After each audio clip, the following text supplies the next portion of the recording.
So here I am at my local BMW dealership, and when I say local, it's not really local.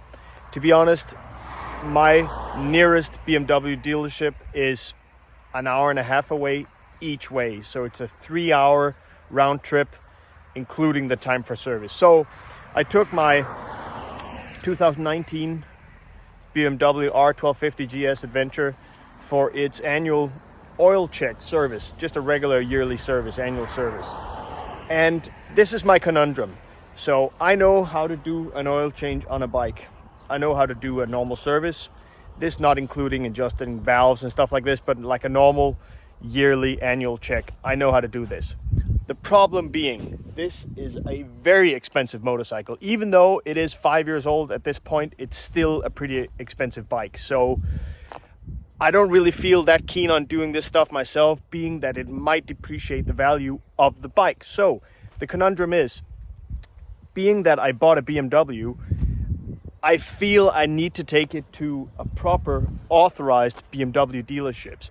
And that might be different all over the world, how you do it and what the demands are. But the problem here being, I have to spend almost an entire day getting this thing serviced at a premium, I would say. It's not cheap.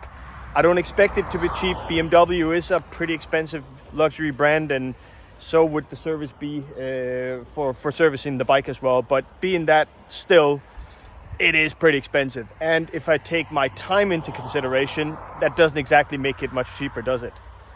So this is what it looks like inside.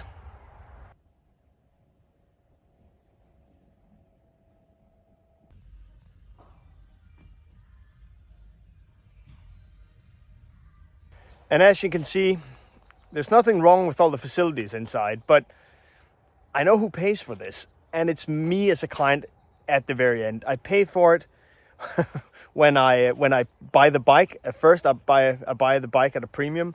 I probably pay much more for a service than it maybe should cost. This is part of the BMW experience, I guess. But I don't know if I can live with this one day, whole day out of the schedule coming here, riding for 3 hours. I don't mind the riding, but it's kind of shit roads getting here. So I would really prefer not to have that. So now it's going back again, an hour and a half, going back one more time. And then hopefully should be about a year before the next trip. So the bike is now ready for our trip, Mads and I. We're still a bit unsure if we're going to Norway on the TT trails this time or going to Poland. We would prefer to go to Norway, but it all depends if the rain lets us get there. Obviously, we can always drive in the rain, but I would prefer, being that it's the height of summer, to do it in the dry if it's possible. But let's see. Now it's back again and get everything prepared. See you guys.